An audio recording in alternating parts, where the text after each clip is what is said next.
lonely looking room today. What's that? Yeah, that's right. That's right. Monday morning. It's although it feels like it's early at the beginning of the week. I think I'm already about like 6 hours in with the commute from home. Shall we get underway? We're all good to go? OK. Merci tout le monde. C'est un plaisir d'être ici avec vous ce matin pour fournir une update sur le fonds pour l'accélération de construction de logements.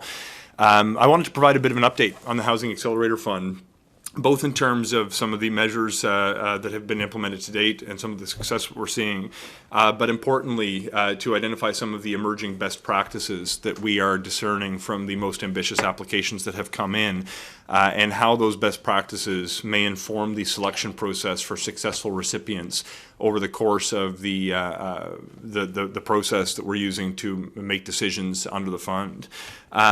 So first of all, I have to say I'm extremely encouraged by the ambition that we are seeing from the successful recipients to date. After we look over the formal agreements that we've reached with London, Halifax, Vaughan, Brampton and Hamilton, we're seeing over the next 10 years, those 5 cities alone expect to see nearly an additional 90,000 homes built in their cities, over and above what they had projected would be the case before it was announced that they were successfully going to receive funds under the Housing Accelerator Fund. What's more encouraging to me than those 5 agreements that are now done and dusted is the progress that we're seeing at councils across Canada. We're seeing in Mississauga, Toronto, Kitchener, Guelph, Ajax, Burlington, Calgary, Edmonton, and others, movement seeking to change their housing policies to become more ambitious through a mix of measures that are designed to speed up the permitting process or to zone differently to allow more people to have a roof over their head in different cities across Canada. Frankly, I could say that the fund to date is outperforming my own very high expectations for it. And certainly, if you look at a longer time horizon, the goal of 100,000 over 3 years, which we set at the beginning, will certainly be eclipsed if you look at the longer-term impact of some of these measures. As we've seen with some of the cities, Vaughan is a good example. Although there's meaningful progress with thousands of homes over the next 3 years, the changes that they're making are going to continue to have an impact in perpetuity and allow a much larger number of homes to be constructed as a result of the changes that are being made. What we have seen and what we are sharing today online and through this press conference are details around some of the best practices that municipalities have put into their applications. And we would encourage other cities who have pending applications to consider implementing some of these changes to strengthen your odds of approval under the Housing Accelerator Fund. We're seeing more and more cities move to end exclusionary zoning. For people who don't know what that means, there are rules that different communities have in place that literally make it illegal to build certain kinds of homes. Through much of Canada, in fact, through much of the United States as well, it's common practice to have large swaths of land reserved only for single-family homes. If we're going to see the housing crisis meaningfully addressed, we need to have cities change the way that they zone to allow more density, to allow more small apartments, to allow more missing middle, so to speak, medium-rise buildings, and certainly to have a very high density around downtown cores, around transit stations, and around essential services. The practices that we're seeing with cities adopting different standards to go very dense around transit stations and to improve density across their cities is deeply encouraging, and I have faith that it'll make a meaningful difference. In addition to the move that we're seeing be made collectively by cities across the country to end exclusionary zoning, there's a number of other practices that we've identified. They include using municipally owned lands to make them available for housing and specifically for affordable housing. We see the adoption of new technology to speed up the permitting process to reduce the time it takes from the idea to the implementation of a new building that's going to provide homes for neighbors. We see certain cities are actually prioritizing the permitting process by offering quicker approvals for the kinds of homes that they need, be it apartments or affordable housing or more of that missing middle. We are seeing different communities review their practice of using development charges or other fees to fund certain kinds of projects in communities because they can have the undesirable impact of making it more expensive to build at a time we need builders to build more. We are seeing different cities reduce parking minimum standards that is allowing more space for development and changing the kind of communities that people may live in where they rely more on public transit than they do on traveling by highway in their own vehicle. We are seeing different cities remove other kinds of municipal restrictions around the height that buildings have, mandatory setbacks, restrictions on additional dwelling units. Think of laneway housing or secondary suites that may be on an existing property. We are seeing cities adopt dedicated affordable housing strategies with dedicated staff who are focused on developing and implementing those strategies, including by navigating the federal policies that make funding available for those kinds of projects. We're also seeing more guidelines, including the pre-approval of certain designs for the different kinds of homes that cities have identified as being uniquely positioned to help address their local concerns when it comes to the housing crisis they're experiencing. Again, with more and more focusing on what's known as the missing middle, those row homes, small apartment buildings, the kinds that tend not to exist in large parts of Canada. And finally, we're seeing different municipalities adopt their own incentive programs, including the provision of grants for the kinds of homes that their community currently is experiencing a shortage of. These 10 practices are being posted online for two real reasons. One is to identify a series of new ideas that cities may consider implementing so they can make more space for the people who call their community home. But also to encourage cities to adopt them specifically to improve their chances of success under the Housing Accelerator Fund. What we've seen so far is that there's approximately 540 applications that were submitted to the Housing Accelerator Fund. There is a significant federal investment going towards changing the way that cities build homes with $4 billion in this fund. Despite the fact that this is a multi-billion-dollar investment by the federal government, it is a finite amount of money. And not every city is guaranteed approval just because they've submitted an application. We are looking for the best of the best. We are looking for the most ambitious applications out of that 540 that I've mentioned. If cities decide to do something less than their best offer, they will be competing for what is left in the fund after we address the most ambitious applications. If there's a call to action that I can leave you with today, it's that we want cities to do more. We want cities to increase their ambition. We want them to watch what their partners are doing across Canada and then match that level of ambition. We've tried to take some of the guesswork out of this by sharing the best practices that will be posted online today to identify the specific ways that cities can strengthen their applications. Over the next number of weeks, we're going to be moving into not just considering the largest cities in Canada's applications, but also considering the applications of small towns, rural communities, medium-sized cities, and we're going to be inviting them to increase their ambition by adopting some of these practices as well. When we have an idea of who the most ambitious applicants are in the fund, we'll have an opportunity to exchange views on where we think they can go further. And to the extent that we have cities who have an ambitious application already and are willing to implement the kinds of measures I've outlined today, they should expect a higher degree of success under the Housing Accelerator Fund. Merci tout le monde.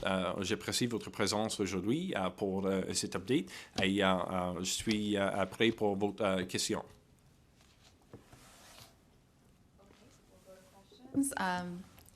Najud Al-Malis from Canadian Press.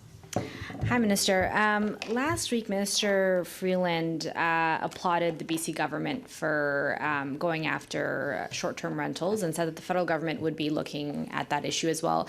Can you clarify what the federal government could do on the short-term rental front? Yeah, thanks very much. And just a small point of disagreement. I never viewed it to be the BC government going after short-term rentals. I viewed it to be the BC government going after more homes for BC residents. We have to pull every lever at our disposal to unlock housing for people who don't have a home. What we're seeing across Canada is a number of people who have bought a secondary property that is not providing a home full-time for families, but instead is driving up the cost for people to spend time in that that place to live temporarily for usually a few days. Although this is one of many things we could do, it is an area that I think deserves our attention. There's a couple of things that we could do on short-term rentals, and one, in fact, that we have done in a previous budget, which is actually create a greater level of parity between businesses that provide short-term accommodations. Previously, Airbnb, for example, would not have been taxed the same way that a hotel is. We've changed that by increasing the rate of tax that people who participate in Airbnb as a short-term landlord, that they're required to pay a higher degree of tax than was the case before. The other areas that we could potentially leverage federal programs include taxation, include the federal spending power to incentivize other kinds of behavior, and potentially include the use of conditions on transfers to other jurisdictions. I don't mean to suggest that those decisions have been made, only to identify the possible realm of policy areas that we could look at. To the extent that there are other suggestions that come in, now that Canada knows we are examining what we can do on short-term rentals and on the demand side of the equation more broadly, we're going to maintain an open mind as to what may come next. We have not made final decisions as to the specific policies that are going to impact short-term rentals, but it's an area that I think Canadians have been very clear they want us to address, and we will be looking for additional measures in the weeks and months ahead. And, you know, in the summer, you spoke a lot about the priorities of the federal government when it comes to the housing file, kind of teasing that you'd be moving forward with tax policies, with looking at interest rates. I'm wondering, you know, now that we're probably only a few weeks away from the budget update, I'm wondering what Canadians can expect, I guess, moving forward from the government on housing. Yeah, thanks very much. And look, since there's not a packed house, I'll dig in a little bit and maybe so indulge me for a longer answer than you may be accustomed to at these press conferences. You should expect to see additional measures on housing in the fall economic statement. You should expect to see additional measures more broadly in the months ahead as they are ready. I'm not going to wait and hold out for some magic date where we suddenly release all of the policies at once. As soon as a policy is ready, we need to implement it so it will have the intended impact of leading to more homes for Canadians. We are working on a more comprehensive plan that will include some of the policies we've rolled out to date and some that will follow today. This is going to tackle very specific problems in a few key areas. And I don't have my notes in front of me on the specific area, so I'll ask for poetic license to improvise a little bit. The first area that we need to make serious changes is making the math work for builders. This is what motivated our changes to GST policy. This is what motivated our changes to the Canada Mortgage Bond by increasing the securitization significantly to provide lower cost financing when you go down the chain. This is what motivates a continued focus on the Rental Construction Financing Initiative, which provides lower cost financing in exchange for builders, not just to build, but to build at a lower price than the market may be able to bear. We are looking for what other policies we can advance that will have an impact on that mathematical equation that builders are looking at. The second area is really changing the way that cities build homes. The primary tool we've been using to date is the Housing Accelerator Fund, which we are seeing remarkable progress with.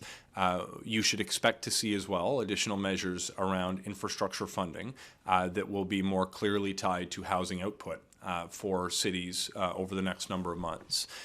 We need to continue to focus on building social housing in Canada as well. It's part of the ecosystem that needs to be there if you're going to make sure that vulnerable people have a roof over their head, and it's part of a healthy housing continuum that should exist in every city.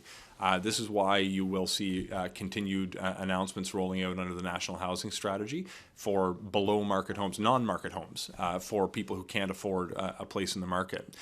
You should expect to see additional policies around the area of an industrial strategy to bring the workers that we need to Canada, to develop the skills with the workers who are here now, but also to dramatically scale up production through innovation, specifically in modular home building, panelization, mass timber, 3D printing. There'll be a number of different measures that we look at that will be designed to scale up innovation in home building through technology that exists in Canada, by the way, today. In addition to those areas, there is more that we need to do to continue to support people who are facing emergency situations, people who do not have a roof over their head, people like in my part of the world who've been displaced typically for shorter periods of time as a result of severe weather events. And in fact, some of these policies we have rolled out recently through ACOA. Support for people displaced by climate events is going to create a series of comfort centers that are equipped to provide short-term accommodations to people in need. There'll be a series of other measures that we seek to address around the financialization of housing as well. And long story short, all of these problems that we're trying to identify are solvable if we advance policies that are designed to attack each one. I fear I may have not been comprehensive in my list, but I think you'll get a flavor that you'll see in the months ahead. Very explicit breakdown of the problems we're seeking to overcome with individual policies attached to address each one of those problems. I don't expect the full plan to be revealed in advance of the fall economic statement. It will take some more time to finalize the policy framework that we hope to identify, but to the extent, to my earlier point, that we have policies ready, I'm not going to wait several months to share the news when we can experience the benefit of implementing it more timely if that's possible. Sorry for the long-winded answer. Judy Trin, CTV News. Thank you, Minister. I'm wondering, in regards to the Housing Accelerator Fund, how much does the concept of a 15-minute community play into that people could be able to not just have easy access to public transit, but also live and work in the neighborhood where they are? Has there any been talks about perhaps getting corporations to reconsider where they concentrate their employees? Look, thanks for the question. So I've not considered the 15-minute city concept as part of the Housing Accelerator Fund framework. That said, I think it's a good idea if people can live close to where they work. I think it's a good idea if people live close to the services that they need to access. And where that can't be the case, I think it's a good idea to create housing options for people to live near transit so they can access those services or employment opportunities even when they may live some distance away from their destination each day.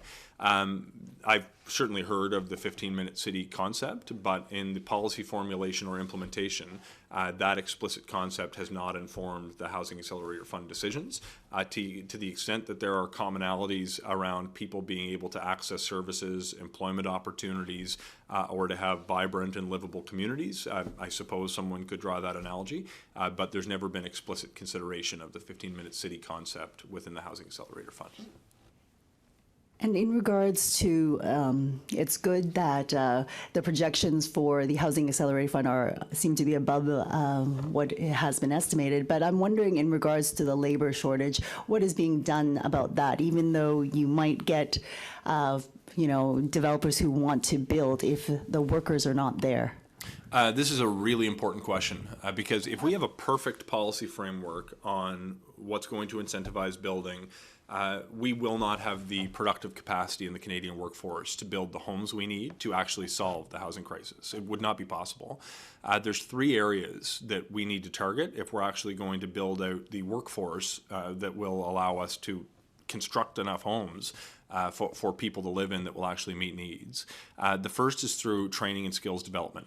We've been working with organized labor over the last number of years, in fact, to help increase funding for the kinds of skills development programs that they have told us they need in order to actually train the Canadian workforce to build homes for neighbors in every community in this country. With the domestic workforce, we can certainly make more progress by continuing to invest in skills development and training, but we will need to tap into an international workforce if we're going to meet the standard that we need to. This will include measures that we've introduced previously, such as the changes to the express entry system with a move towards category-based selection, which now has a dedicated stream for skilled tradespeople with a dedicated focus on the kinds of workers we need to build homes by tapping into the NOC codes that are analogous to the skills required for home building. We will look for other tools through our immigration system to identify the talent that we need to meet the demand of the home building sector in Canada. But the third and I would suggest most important pillar on the productive capacity issue that I mentioned during my remarks is really on building homes differently than we have. 100 years ago, we assembled cars very differently than we do today. And while there have been advances in the techniques and the tools used to build homes, we largely do it the same way we did a century ago. We send a team of people to the site where the thing is going to be built, and they build it on the location where people are one day going to live. We need to build more homes and factories. It's easy to fall into political buzzwords around innovation, but it just means doing something in a different way to solve an old problem. We can take the lessons we've learned from virtually every other industry and dramatically scale up our productivity if we build more homes and factories. We are seeing factory-built homes grow in different regions in Canada, and there's unique opportunities for larger buildings with panelization, which are more cost-effective and more efficient because of the way that they're produced and the materials that they use. Modular home building factories, we are seeing orders backed up many months.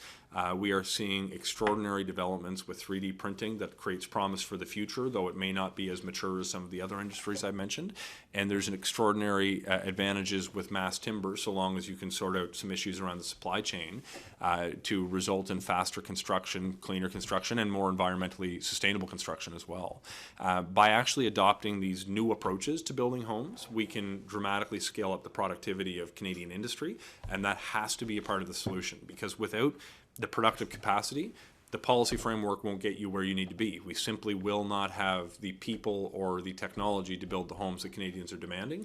But if we address both the fiscal policy framework in market and non-market situations, and we get the productive capacity piece right, I actually believe we can solve Canada's national housing crisis. These are big problems to overcome, but they're not that complicated to me. And if we can start building homes differently and attracting and developing the workforce we need, I'm optimistic that we can do it. Alex Ballino, Toronto Star. Just since I'm with the Toronto Star, to zoom in on Toronto and the Housing Accelerator. I think we spoke about this when Olivia Chow was in town, but where are things at with Toronto and the city getting the money, and what are the big holdups? Sure. Look, Toronto is obviously an incredibly important city in Canada, and Mayor Chow's approach to housing is, I've got to say, refreshing in a lot of ways. We are aligned in our desire to build significantly more homes than the city is on pace to build. And in fact, the city had initially submitted an application, and I had been planning on sending a letter to Mayor Chow inviting her to increase the ambition over the initial application, but she beat me to the punch. She wanted to do more. There's a number of additional initiatives that we had an opportunity to discuss when Mayor Chow was visiting in Ottawa, and I'm optimistic that we're going to be able to implement a significant number of them. So we're down to the short strokes in my view, but my sense is when you have a partner who is aligned in interest, you'll be able to get to a healthy conclusion in any negotiation. And from what I can tell, whether it's building more homes near transit, building more homes near post-secondary, building more densely in different parts of the city that have the capacity to provide more homes for Toronto residents, my sense is the two levels of government are aligned, and I'm looking forward to shepherding these discussions towards a finalized deal in hopefully the near future. We've got one question. Am I on here? Okay, Yeah. do you mind if I just get a follow-up? Oh, sorry. Just on, we had spoken a few months ago about there was a lot of pressure from the private sector and from the social housing sector to get more money into the housing strategy. And you had said, let's focus basically on the money we have in the hopper right now, get it, like what you're doing with the Housing Accelerator, trying to get it out the door. All these initiatives you're talking about in the fiscal update, will there be new money attached to these? Is the federal government going to put more new money towards this? Look, I don't want to prejudge decisions that have potentially not been finally taken in the fall economic statement. And of course, you'll appreciate it's the finance minister's document as well, and I won't spoil what she may be working on. I anticipate that some of the measures that we advance will have additional public spending, and I anticipate that others will change the way that we use existing programs. But in addition to both of those areas, we have existing programs that we can accelerate the pace of deployment for. I look at a program like the Rental Construction Financing Initiative. We have the opportunity to more quickly fund the kinds of projects that we want to see built in this country. That's an excellent program in a lot of ways, because it's particularly useful right now in a higher interest rate environment in the market, where the Government of Canada can pass on a more competitive borrowing rate and extract commitments from home builders to offer apartments to rent at a price that is cheaper than what the market would bear. So we're both satisfying the builder to enable them to build more by giving them access to financing that otherwise may not be available at all, but certainly not available on the same terms. And in exchange, we get potentially the same building that was going to be constructed with apartments that are rented at a cheaper price, and that's part of the agreements that we sign. That fund in particular has been responsible for or at least allowed the federal government to participate in extraordinary projects. I think about the Sinnock development in Vancouver, which is going to build 6,100 homes for people who call Vancouver home. One of the most sustainable projects I've ever heard of, right in the heart of Vancouver, with access to transit, active transportation, employment opportunities like almost nowhere in the world. And it's being led by Indigenous peoples who are using their own land and tapping into this federal fund to launch a project that otherwise, they have told me, would not have been possible. So deploying the programs like the Rental Construction Financing Initiative, where we have billions of dollars on the table, is as important as creating new programs to target different needs. Hard to exhaust the different avenues I could take to respond to your question, but suffice it to say there are similar programs, not just for rental construction, but for non-market housing, for to address homelessness, to speed up the process of municipal reforms and other areas that we need to work on changing. So by continuing to look for programs that exist today that we can get out the door, by putting more public spending behind key priority areas, and by changing the way that we deal with programs that have existed for years, we can make a meaningful difference. And I intend to take all of those strategies over the next number of months. Okay, now we can go to a question for online. Davis Legree with iPolitics. Hi, Mr. Fraser. I'm taking our questions today. Last week, the mayor of Charlottetown made you a counteroffer with regards to half funding.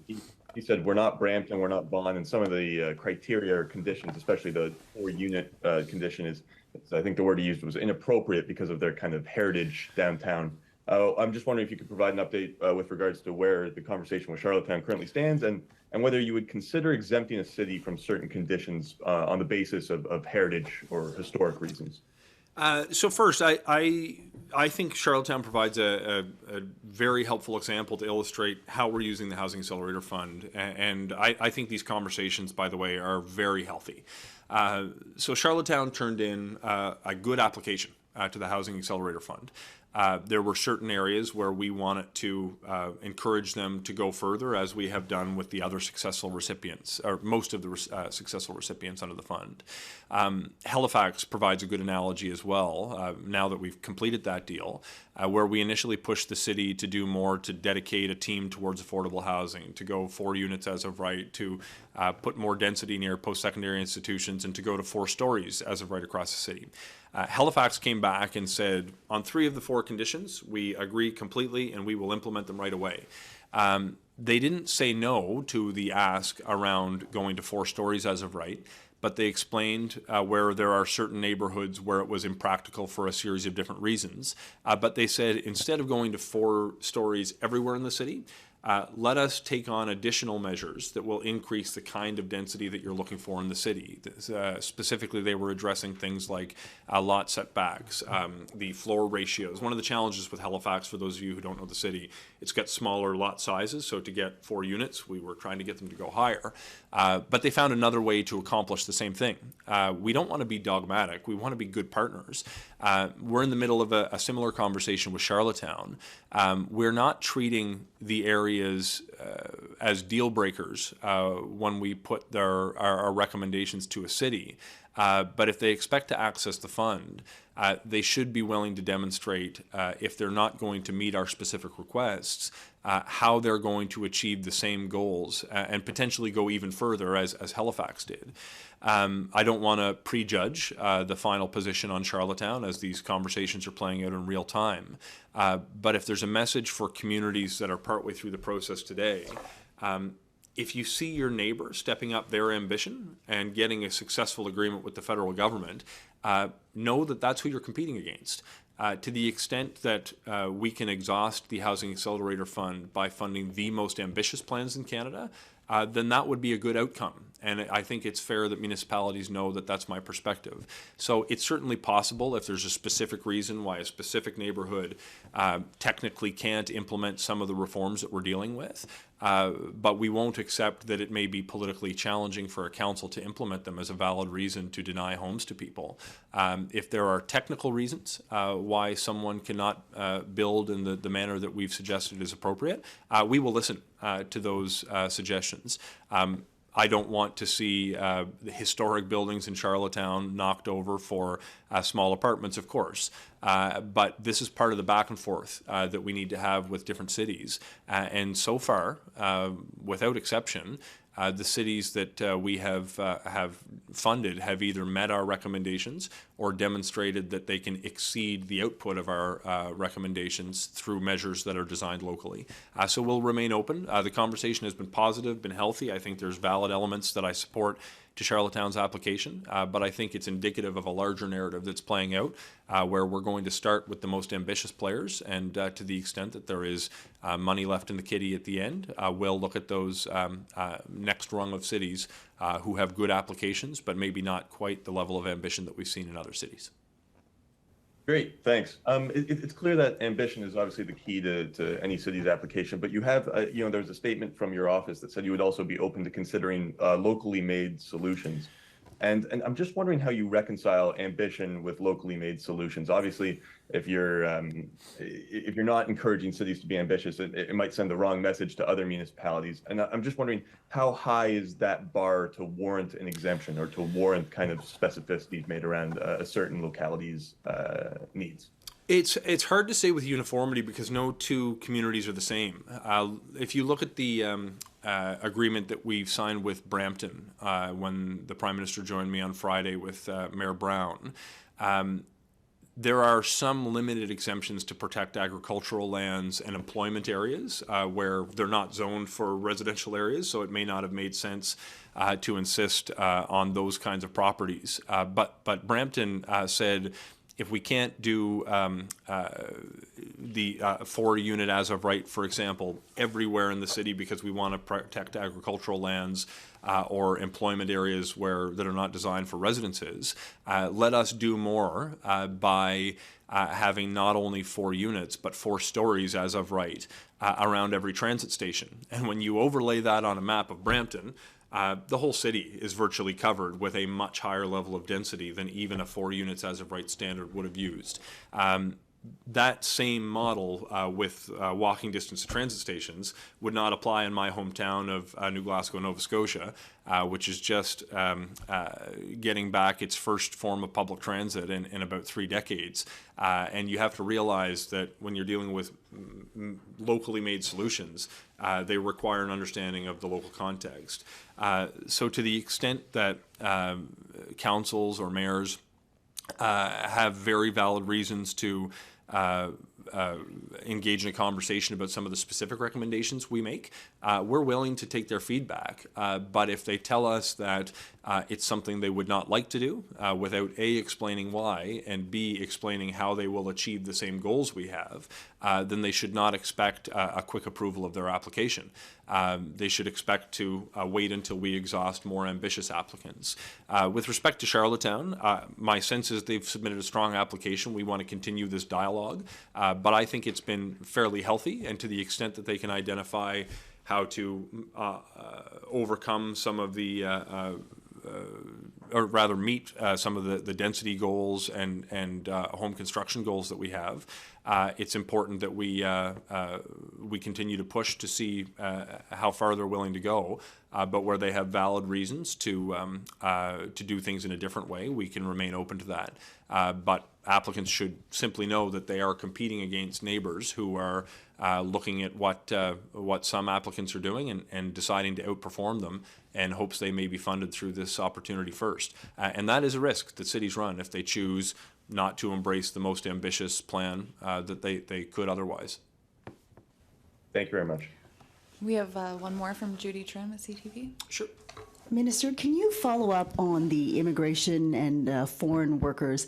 Do you have a sense of whether or not builders have requested more foreign workers, have brought them into Canada since you made your Housing Accelerator Funds? And also, how do you balance bringing in more foreign workers when there is obviously a housing shortage? How are you going to basically balance that?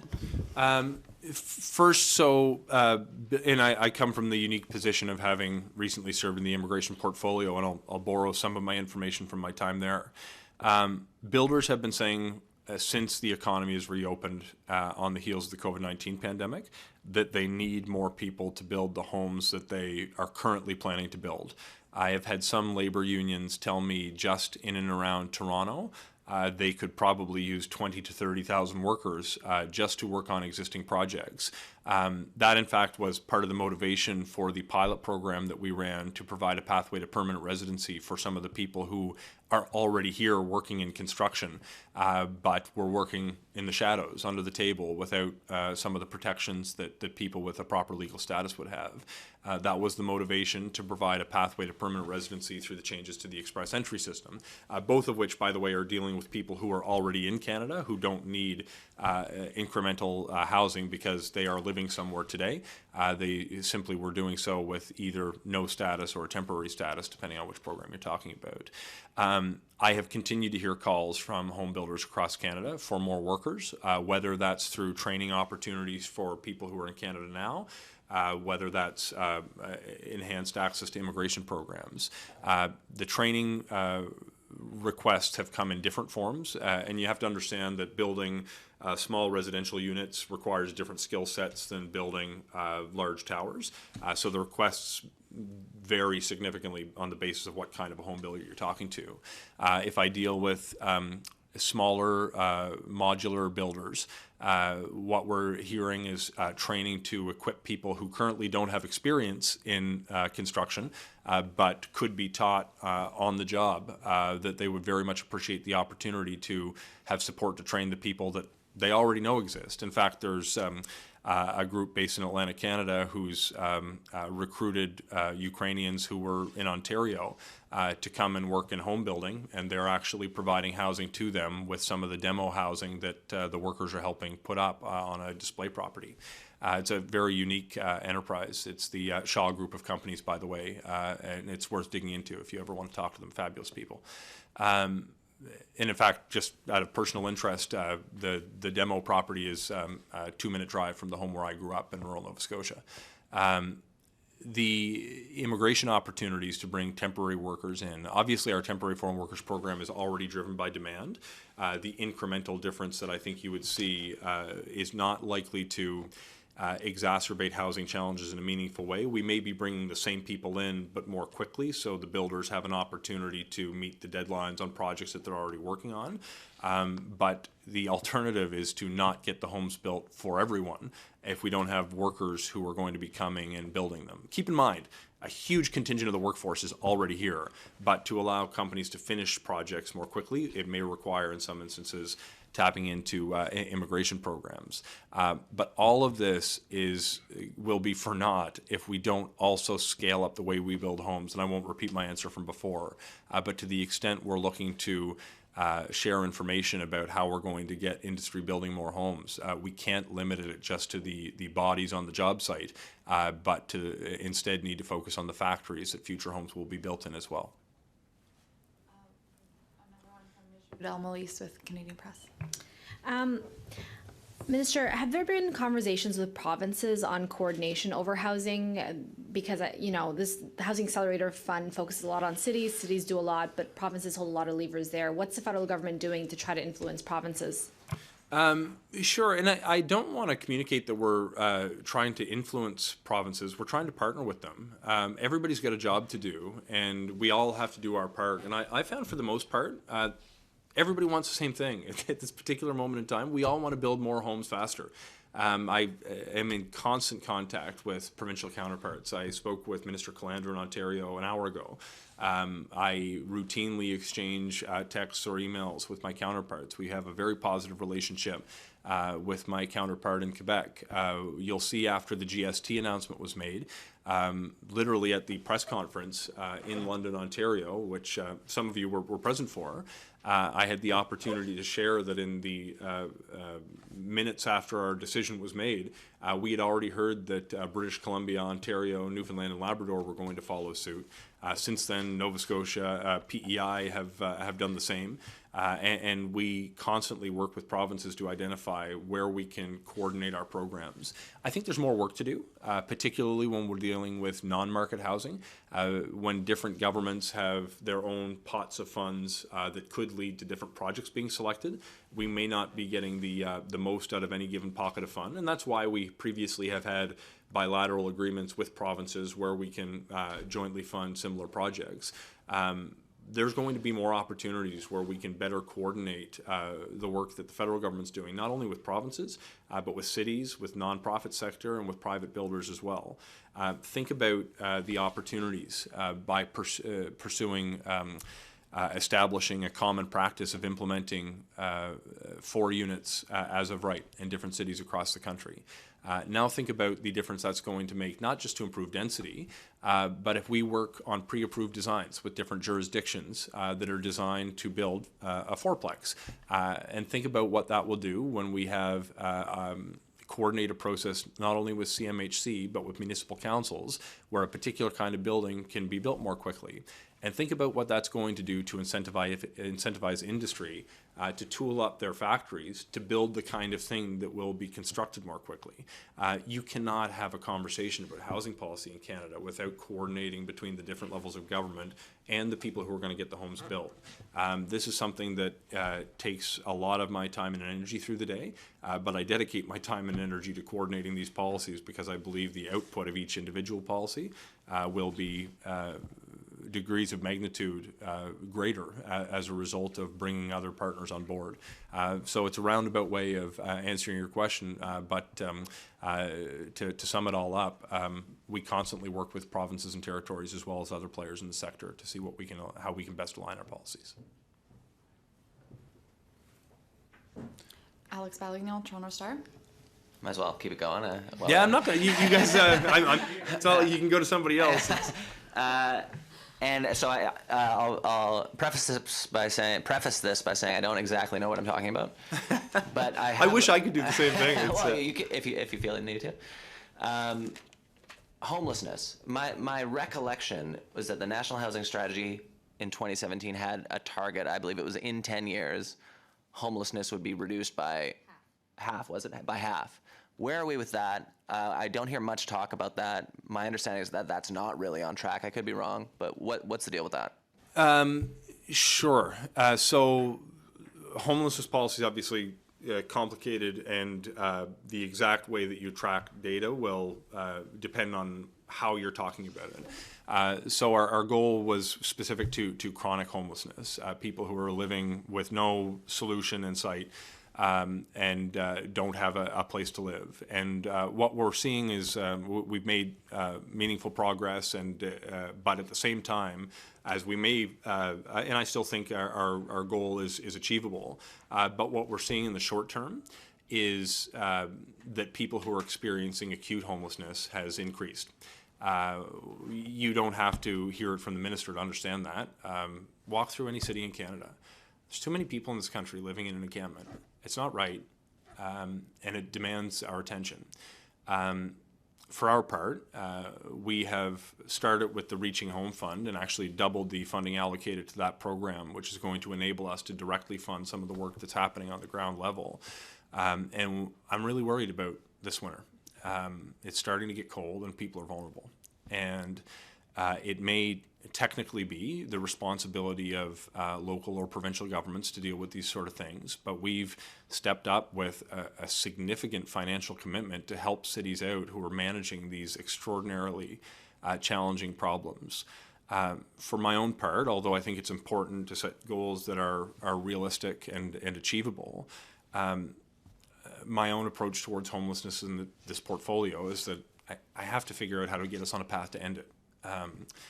It's a moral failure to me if we accept that in a country as wealthy as Canada, there's people that will never have a home. I worry because that doesn't necessarily mean that every Canadian will be safe this winter. We know that has never been the case in Canada. But I remain of the view that we can achieve the goal that you've identified for chronic homelessness. But I worry about the short-term impact that we've seen as so many properties have been bought up, as we're seeing the results of 30 years of a lack of investment in affordable housing. So even the people who go to a shelter when they need it don't have a place to go because there's no affordable housing stock. We can correct these problems, but truly solving it will take a significant period of time. You can't build 30 years worth of non-market homes for low-income families in 2 years. Even if we had all the money in the world, to Judy's point earlier, the workforce isn't here to build at that volume, at that speed. All of these policies are connected. You can't look at a homelessness policy without also advancing an affordable housing policy. You can't advance a true solution to affordable housing if you don't have an ecosystem of rentals in the market that allow people to move out of that affordable housing when they can afford to do so. These problems are enormous, they're interrelated, but they are solvable. They're going to take some time. It's going to require us to work with different levels of government on the ground, provinces and territories and municipalities as we deal with the emergency situation people are facing. But my view is that homelessness is a solvable problem, and over a long enough time horizon, it's a policy choice that you're either going to be determined to live with or live without, and I would prefer to make the choice to live without it. Okay, I think seeing no more questions, we can conclude this press conference. Is that Thank it? you, Minister. Okay, merci.